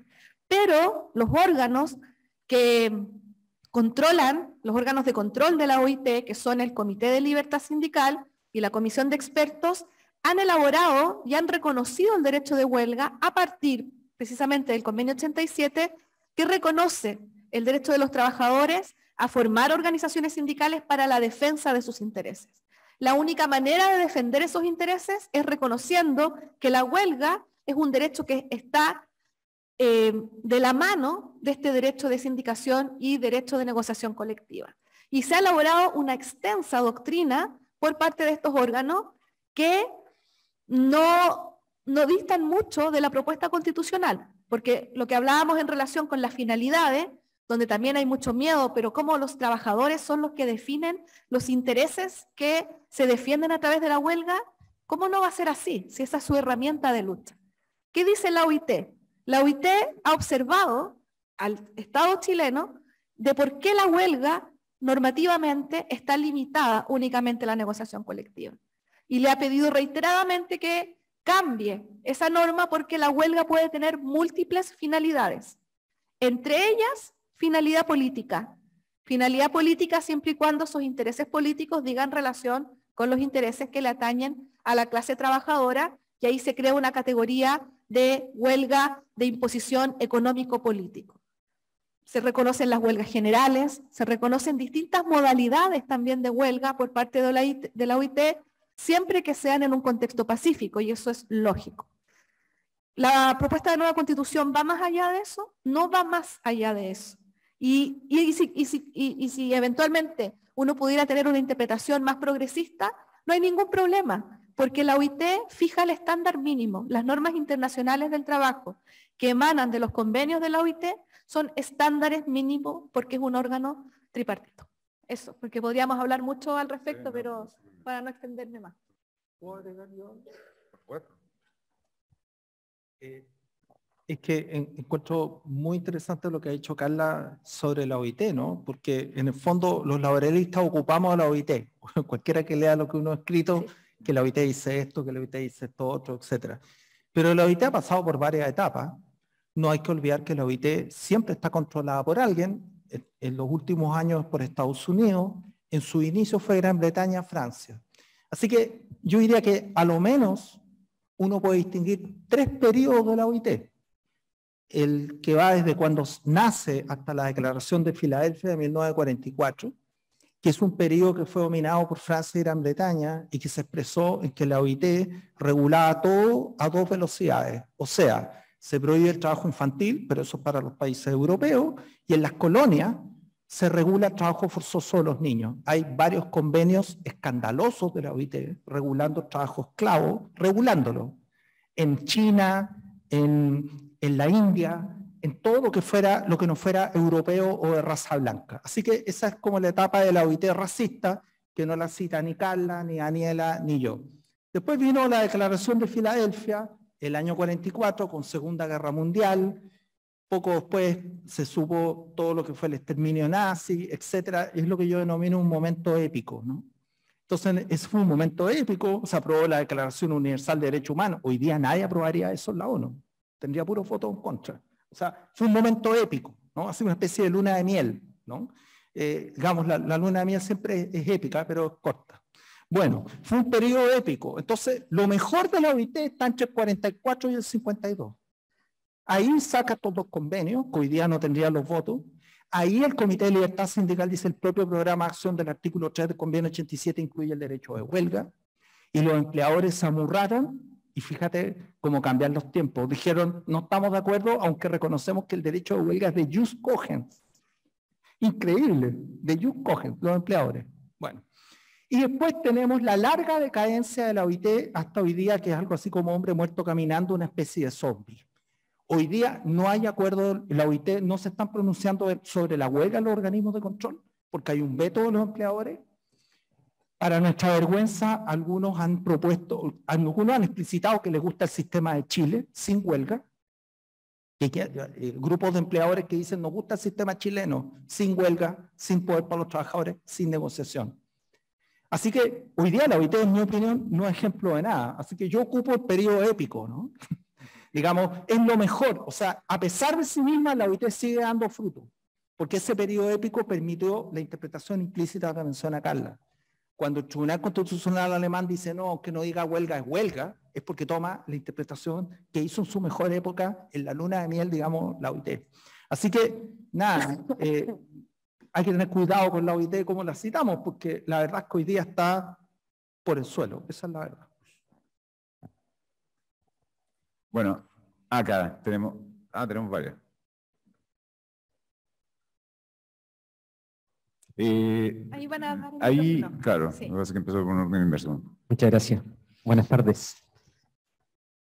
A los 3 ponentes, si es posible, ¿ustedes qué opinan, esperando el escenario en que se apruebe la nueva Constitución, en cuanto a materia de negociación colectiva? Porque actualmente tenemos una negociación colectiva extremadamente reglada en el Código del Trabajo, lo cual implicaría muchas derogaciones, modificaciones normativas. Pero en este sentido, ¿ustedes cuál creen que debe ser el énfasis legislativo en cuanto a regulación? O si eventualmente hay que dejarlo a los sindicatos y propiamente tal a un proceso de negociación colectiva su regulación. ¿Acumulamos las preguntas? O... Sí, acumulamos las preguntas. ¿Va dirigida a alguien en particular la pregunta? Al panel. Ya. Que levanten la mano. Levante la mano, por favor. ¿Para qué? Ahí hay una y después acá.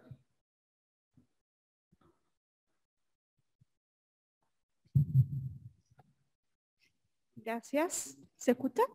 Sí. Bueno, felicitar a los tres expositores. Súper interesantes sus exposiciones de hacernos partícipe del proyecto. Y quisiera hacerle una consulta a Daniela en relación con este tremendo reconocimiento del trabajo doméstico que hace la propuesta de nueva constitución. En la práctica, ¿en qué se traduce para las trabajadoras domésticas? ¿En qué beneficio práctico? ¿Cómo se hace eso? En el fondo, como para poder entenderlo en la práctica. Juan. Adelante. Acá adelante. Adelante.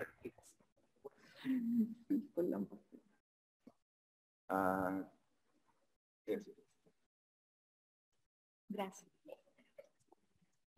Bueno, primero que todo, felicitarlo. Ha sido un agrado poder escuchar estas maravillosas ponencias. Y yo quería un poco colgarme del título general, más allá de lo que expuso cada uno.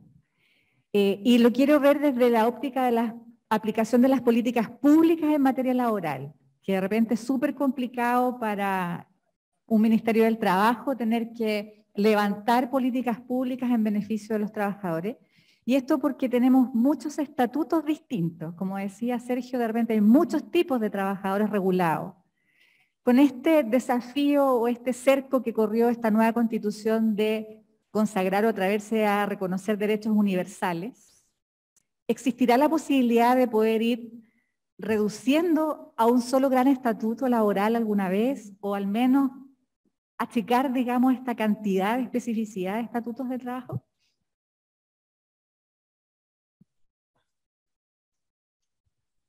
Primero agradecer por la exposición, de verdad muy ilustrativa, y como decía la otra persona que preguntó, por hacernos parte de cómo se va formando la propuesta constitucional.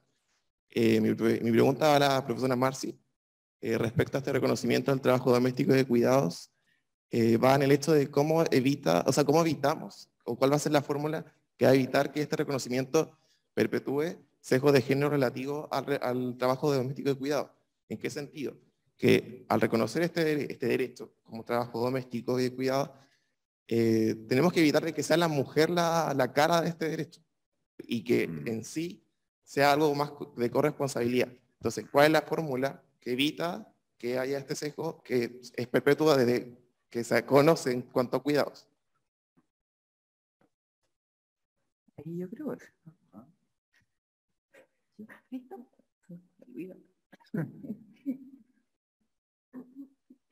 ¿Alguien más?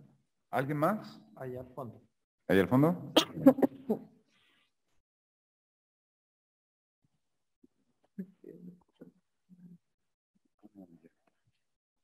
Hola, buenas tardes. Primero que nada, agradecerles por las exposiciones. Y segundo, mi pregunta va dirigida a la profesora Carla Vargas, que mencionó el tema del equiparamiento de los poderes entre el empleador y el trabajador. Mi pregunta es si es que en algún momento, si es que se puede lograr llegar a un equiparamiento real de poderes, si es que se perdería un poco la noción que tenemos de trabajo subordinado, y cómo afectaría eso al empleador que existe ahora y a los empleados. Ya. Ahí cerramos, Juan, gracias. Bueno, muchas gracias por las preguntas. Con respecto a la primera, yo soy de la idea de que no se tiene que regular la negociación colectiva excesivamente. A ver, las preguntas tienen algo en común, que hay que especular mucho con respecto a lo que va a hacer el legislador con todo esto. Y eso en o sea, es bien osado jugarse, pero lo que tenemos son las pautas que da la Constitución. ¿Qué yo podría decir más que qué es lo que a mí me gustaría que se hiciera? Que se interviniera lo menos posible solo en aquello que haya que marcar quizás alguna diferencia con lo anterior, la negociación colectiva, y por cierto no los fines, no los objetos de negociación. Yo pienso que eso es algo que tiene que quedar al libre juego de la negociación y en el nivel que se esté dando. Voy a aprovecharme de una cosa porque quiero decir, me quedé con las ganas de decir algo a propósito de lo que hablaron ustedes. Cuando estudien los sistemas internacionales, siempre vayan al origen histórico, porque en el caso de la OIT, pues, incluso hay que averiguar quiénes eran los financistas de las organizaciones, cómo llegaron a América Latina. Por ejemplo, la OIT se ha hecho ver que en América Latina debería haber atendido, por ejemplo, la realidad rural, haciendal, y quizás y no traer cosas que era, o no solo traer ciertos parámetros los que pudo de Europa, y también tenía un mandato de instalar los arbitrajes como solución pacífica a conflictos, y eso era porque tenía mucha influencia norteamericana y de la Fundación Ford. En el sistema interamericano, los países hicieron acuerdos porque Estados Unidos quería que el cono sur tuviera, o centro sur, tuviera más o menos tranquilo, y los países latinoamericanos querían que el principio de no intervención de Estados Unidos. O sea, no era que un día se despertaron con una iluminación de conciencia y dijeron vamos a proteger los derechos fundamentales. Eso, y esto es lo último, también la libertad sindical es muy compleja para el derecho internacional también. Es muy llamativo que la primera opinión consultiva, la más profunda sobre libertad sindical, haya salido a propósito de la perspectiva de género. Y no hay ningún caso, o sea, hay de libertad sindical, podría decir, pero es poco lo que ha producido la Corte, porque es un derecho difícil internacionalmente, tanto como lo es nacionalmente. Y por último, en cuanto a los fines de la huelga, también yo creo que hay que sincerar algunas cosas. Las huelgas, yo como veo el texto, me parece que el único parámetro que está fijo, que es indiscutido, es que las huelgas no pueden ser para subvertir gobierno, pero la articulación de huelgas de solidaridad, de huelgas políticas, si hay una guerra y los trabajadores se quieren ir a huelga, sí podría ser, pero no es que vaya a haber huelgas todos los días y por estas razones, eso también es caricaturizar las cosas. Ahora ya, viendo la pregunta, perdón, pero es que no puedo hablar de estas cosas. El trabajo doméstico. ¿Qué es lo que cambia? Bueno, da pautas, o sea, porque hay varias normas que ordenan que lo que se vaya a hacer en este ámbito, tanto en el servicio integral de cuidado. Piense que si hay un servicio integral, uno podría suponer que se va a exigir, de hecho, formación para cuidar, porque nosotros entendemos que cuida la mujer o la hermana o la tía, y en realidad una persona, un niño, una niña o una persona enferma o una persona mayor requieren cuidados específicos que deberían tener formación de parte de quien cuida. Y a esas personas que van a cuidar también deberían tener estos resguardos de tiempos de descanso, cosas que no existen las cuidadoras cuando son mujeres. Entonces yo creo que ahí claramente hay un trabajo que se va a tener que recoger. Y lo otro son cuestiones como este mandato reforzado de protección de la seguridad social, y bueno, después habrá que ver cómo repercute en el estatuto específico de las trabajadoras, como las entendemos típicamente por el Código del Trabajo.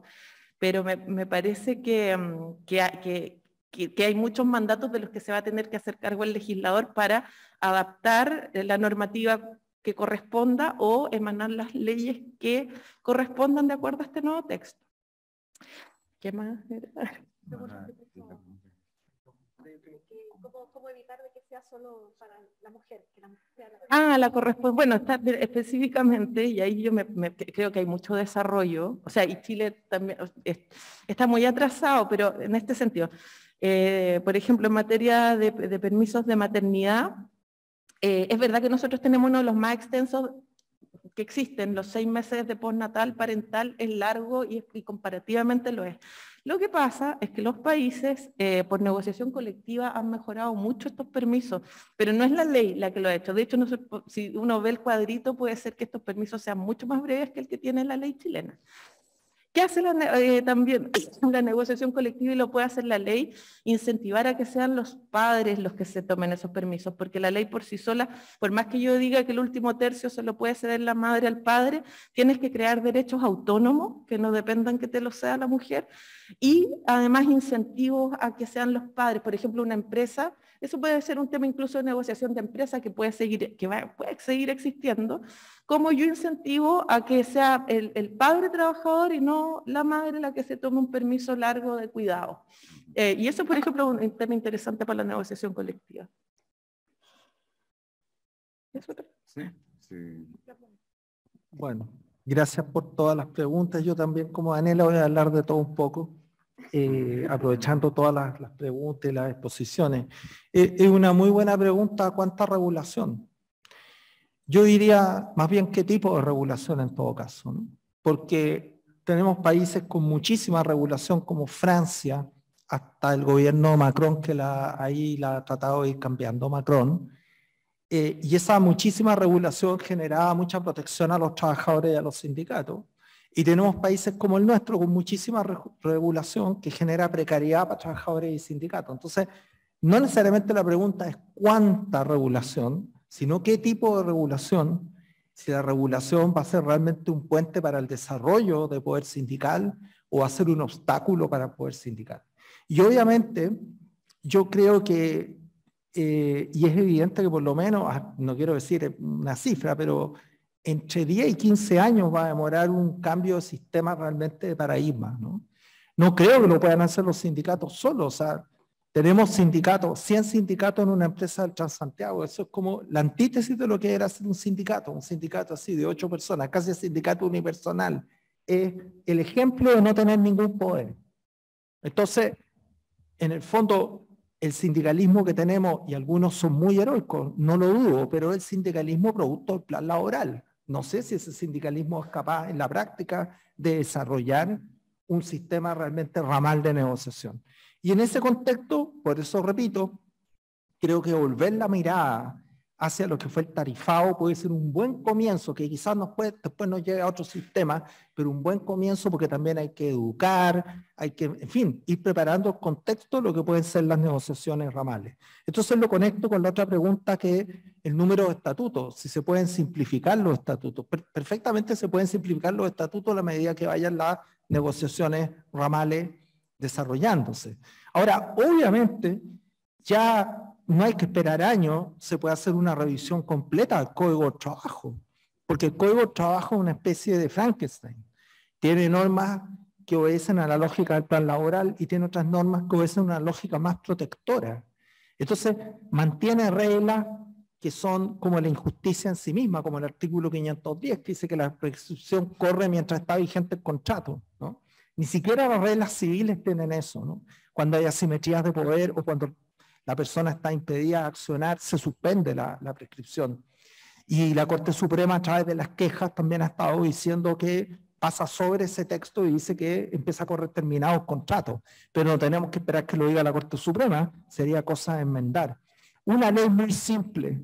Ya lleva varios meses el gobierno del presidente Boric tiene que derogar esta ley inaudita de marzo de trabajadores de plataforma, que genera un enredo que nadie lo entiende, que va en contra de la tendencia mundial y permite el trabajador independiente junto al trabajador dependiente de plataforma. No sé si han leído la ley, es una sorpresa, cada vez que se la lee es más aberrante, ¿no? Tiene esa virtud y que, ojo, es una ley con nombre y apellido, ¿no? Porque en el fondo tú empiezas a comparar y dice que hasta la subordinación no es subordinación en el independiente, hasta hay casi normas de término de contrato. La única gran excepción son las vacaciones, el descanso dominical y los límites de jornada.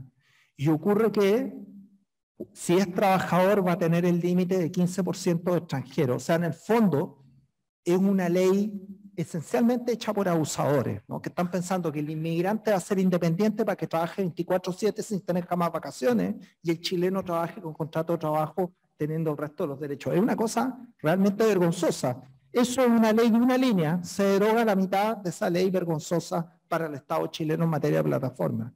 O sea, no hay que ser un gran héroe para empezar ya a cambiar cosas en lo que estamos heredando. Y en ese sentido también las políticas públicas tienen que ser ingeniosas, lo que preguntaban de los cuidados.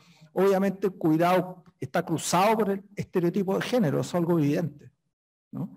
Y entonces, y cuidado es una palabra masculina, no es femenina, ya está el máximo estereotipo de género. Pero, por ejemplo, constantemente se premian las mejores empresas y muchas veces esas empresas han despedido gente o han destrozado sus sindicatos. Habría que, por ejemplo, no sé, como política pública, si tú quieres tener el título de mejor empresa, de los más modernos, etcétera, bueno, ¿todos los hombres de tu trabajo tomaron el postnatal o se excusaron de tomar el postnatal? O sea, empezar a evidenciar a través de políticas públicas que tiene que haber un cambio de paradigma. Oye, muy importante esto que preguntaba alguien por allá atrás sobre si se va a acabar trabajo subordinado, si llegamos en equilibrio de poder. Pucha, era una pregunta para Carla, así que yo solamente introduzco la respuesta. ¿Qué puedo decir? Lo preguntaba alguien joven, de busco que alumna de acá, de algunos de ustedes. Lo que te puedo decir, sin ánimo de que te desanime, es que la vida no es perfecta. La vida no es perfecta. En los países con derecho de huelga de verdad como los escandinavos, ha seguido subsistiendo la subordinación. Generalmente lo que los sindicatos han hecho es transar condiciones económicas a cambio de subordinación. Lo que acá en Chile se le da gratuitamente al empleador, mande, controle, despida, allá se le da, pero a cambio de que pague bien, de que hayan 6 o 7 semanas de vacaciones al año, etc. No ha logrado inventarse algún sistema de trabajo todavía más horizontal. Estaban los socialistas utópicos. El cooperativismo surge con Fourier. Ojo, y la lucha por el medio ambiente también. Sin embargo, por eso son utópicos, ¿no? O sea, el cooperativismo es una idea de realmente llegar a algo más equilibrado, y hay a todo esto todo un movimiento cooperativista actualmente en el mundo, pero es minoritario. Así que, ¿qué podría augurar yo con un buen derecho de huelga? ¿Se acabó la subordinación? No, probablemente los trabajadores van a seguir subordinados a cambio de mejores condiciones económicas sociales, a que no haya acoso, etc. En ese sentido me refiero, no es perfecta la vida, ¿no? E incluso en países con sindicalismo avanzado, se ha dicho que la mano de hierro del empleador es el sindicato. El sindicato termina siendo aliado del empleador. Es algo que al parecer nuestros empleadores no logran entrever. Pero en el fondo tú puedes tener al sindicato aliado dentro de la empresa. Y a veces las decisiones dramáticas las impone el sindicato. Así que nada, la vida no es perfecta. Igual ustedes son jóvenes, pueden resistir este tipo de aseveraciones. Somos los que estamos acá, que estamos más entregados ya en el último tercio de nuestra vida. La Corte Interamericana tiene toda razón lo que dice Daniela sobre quién financia, ¿no? Sé cómo sacaron una encuesta, bueno, ¿quién pagó la encuesta? ¿No? ¿Sí? Habría que preguntar quién paga la encuesta, ¿no? Oye, salió este último estudio que dice que el vino alarga 30 años en la vida. ¿Y quién pagó el estudio? Ah, Conchitoro. Ah, el estudio no sirve entonces. El estudio no sirve. Sí, pero lo hicieron 10 doctorados en biología. Sí, pero es que no sirve.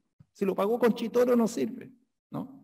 Digamos, en el ámbito académico estamos llenos de estómagos agradecidos, esa es la verdad, ¿no? ¿O no? Bueno, nosotros 4 no, pero en general no. No porque sea académico, es cierto, preguntarle quién le paga, quién le compró el estudio, quién hizo esto, quién hizo lo otro, en fin. Pero quiero decir que la Corte Interamericana había dado un gran paso en 2001 en el caso Baena, en que dijo que la huelga estaba en la convención, siendo que la convención no menciona la huelga, menciona el derecho de sindicación. Panamá justamente se defiende diciendo que la huelga no está en la Convención Interamericana, está solo el derecho de sindicación, y la Corte, el caso no era solo por la huelga, era mucho más complejo, pero la Corte dice, no señor, la huelga está, se dice sindicación, la huelga está adentro. Obviamente ahora se pasó de revolución y sacó esta súper opinión consultiva y a pretexto de género y de libertad sindical. Pero bueno, es sin duda un gran avance. Creo haber respondido o haberme referido a eso.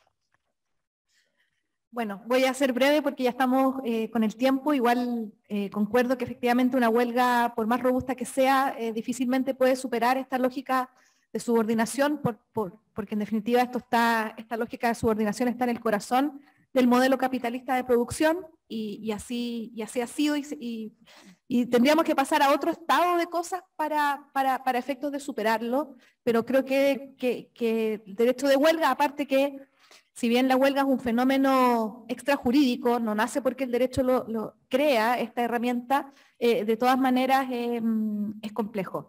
Y efectivamente la vida no es tan linda como nos gustaría que fuese. Y quisiera tocar una pregunta que no iba para mí, pero que me pareció súper interesante, que la hizo Bastián, porque efectivamente el derecho y el derecho del trabajo suele, cada vez que integra normas para efectos de conciliar el trabajo con la vida familiar, es para que la mujer lo haga. Cuando se discutía el trabajo a tiempo parcial, la mujer va a poder insertarse al mercado laboral porque de esa manera puede abocarse a las labores del cuidado y a trabajar. El teletrabajo, ahora último, es perfecta herramienta de conciliación para que la mujer esté en la casa, haga las labores de cuidado y pueda trabajar y se inserte y pueda adquirir independencia económica. Y eso, por lo menos en mi experiencia de teletrabajo, ha sido la peor pesadilla que me ha tocado vivir, el tener que estar trabajando en la casa con 4 hijos. Es imposible, eso no es conciliación, eso es querer matar a tus hijos en 2 semanas luego de estar en esa experiencia. Entonces, efectivamente hay que superar ese sesgo de que cada vez que hablamos de cuidado y hablamos de la posibilidad de compatibilizarlo con la vida laboral, es para efectos de que la mujer concilie, para que la mujer se inserte en este mundo del, como lo decía la Dani, del trabajo productivo, pero lo que debiéramos avanzar es de qué forma comprendemos que esa labor de cuidado, el que cuida, el que en algún momento de su vida va a ser preponderante, esa tarea también sea del hombre y no solo de la mujer. A mí, en experiencia personal, y con esto termino, para yo poder ir a hacerme mi doctorado, mi marido se hizo cargo de nuestros hijos, porque de lo contrario iba a ser imposible. Y cuando él renunció a su trabajo, era, pero ¿y cómo? ¿Y por qué vas a renunciar? ¿Pero y cómo? ¿Y tú te vas a ir a cuidar? Y era todo un cuestionamiento hacia esa decisión que toma él para que yo pueda hacerlo, porque de lo contrario no lo puedo hacer. Y así como en el futuro, si él va a requerir mayor tiempo para su realización profesional, lo tendré que hacer yo, pero es porque hay una comprensión de que estas labores es compartida y que si decidimos ser padres o si nos queremos hacer cargo en el futuro de nuestros padres cuando tengan algún nivel de dependencia, es porque se decide en conjunto. Entonces, ese sesgo hay que eliminarlo. Y cuando se haga la bajada al texto constitucional es importante decir, esto no es para garantizar que la mujer pueda estar en la casa tranquila porque se le reconoce el derecho al trabajo doméstico, se le da valor, sino que hay que hacerlo desde una perspectiva transversal. Eso. Muchas gracias. Un último aplauso para agradecer a nuestros expositores. La verdad es que fueron excelentes exposiciones, muchísimas gracias. Muchas gracias a ustedes por venir, considerando las circunstancias de paralización. Reitero, muchísimas gracias. Y a continuación, si quieren, pasamos a tomar un café con galletas. Un tipo de galletas de mantequilla. Ya. Oye, muchas gracias.